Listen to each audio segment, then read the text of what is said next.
Here a bot, there a bot, everywhere a bot.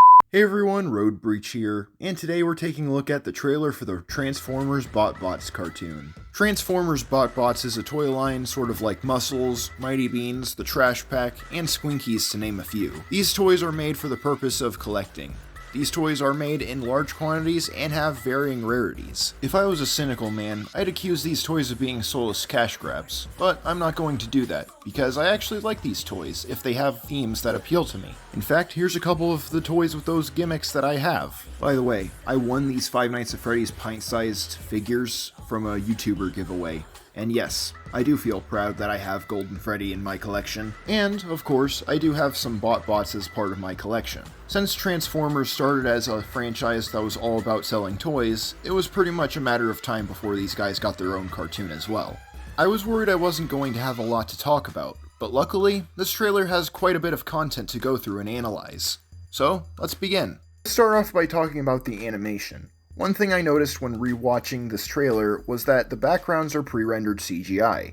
To be honest, it clashes with the simple character designs. It's like that crap Popeye game that used low-poly assets with the high-poly character models. Now, granted, this doesn't look as bad, but it still looks off to me. But the actual animation quality is pretty good though. The characters are reasonably expressive, and this could have the possibility to elevate the humor. Which I guess is a good segue into the character designs. I've seen just about every which way Transformers characters could look at this point. From Generation 1, to Beast Wars, to Beast Machines, to the Bayverse, and so on. Transformers Beast Machines is probably the furthest I've seen the series go out of its way to make the robots in disguise not look like robots, but Botbots is definitely a close second in that regard. Although, if I am wrong, be sure to tell me. But even though you'd have a hard time figuring out that these guys are Transformers, the character designs here are far more appealing than Beast Machines. I don't think that's up for debate. Robot character designs, at least the ones that have a more humanoid aesthetic, usually have hands that look like gauntlets. There are even a couple of renders of the Botbots toys that have these aspects. But for the cartoon, all of the Botbots' hands look more organic than mechanical, and all of this is just about the hands. Their eyes are another very organic looking aspect about these designs. These are usually the eyes you'd give to organic creatures. Some of the eyes have a flat color or a straight up visor, but most of our main characters have these black and white eyes. But like I said, these designs are fairly appealing, and their expressions could help elevate the humor. It's clear the show was supposed to be more comedic than other Transformers series. Other Transformers series are more about the drama and less about the comedy. Even Transformers cartoons more geared towards kids have been more serious than other shows. A long time ago, I made a horrendous rant video about half-assed animated comedy shows.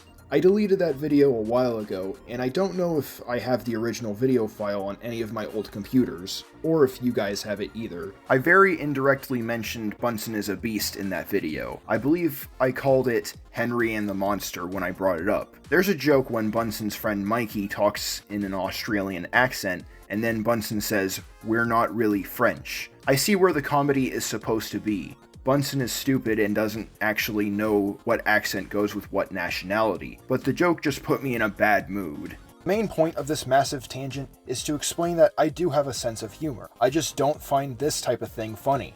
However, the jokes we do get in this trailer don't make me laugh out loud, but they are still funny nonetheless.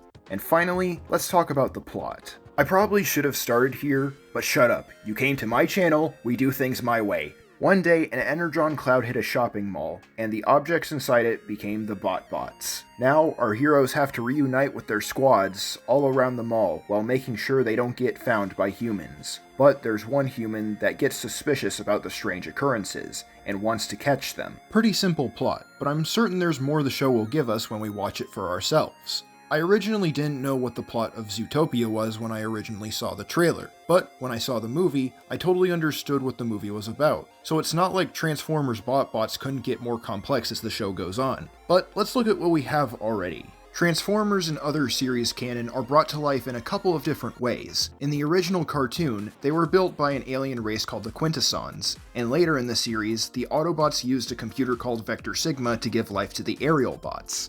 In Transformers, the movies, by Michael Bay, not the not the good one. Transformers are brought to life by the Allspark when it gets in contact with technology like cars, phones, vending machines, or similar. In the older comics, the Transformers were created by Primus, a being who's as old as the universe itself, and is basically the Transformers version of God from the Judeo-Christian Bible. And those are just some of the examples off the top of my head. I didn't even mention protoforms, but an Energon cloud? Energon is the Transformers' lifeblood. That would be like if motor vehicles mutated by getting exposed to gasoline fumes.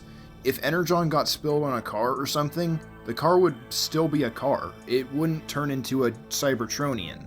I understand that this isn't the IDW comics, which are often praised as being very in-depth and being very knowledgeable of the source material, but I'm still going to critique this aspect of the plot. And with that, I've said all that I've wanted to say about this trailer. No matter what I've said about this trailer, I'm still pretty excited for this cartoon. Have anything to say about the trailer? Disagree with anything I said? Let's discuss it in the comments below. Thanks for watching, and gotta zoom.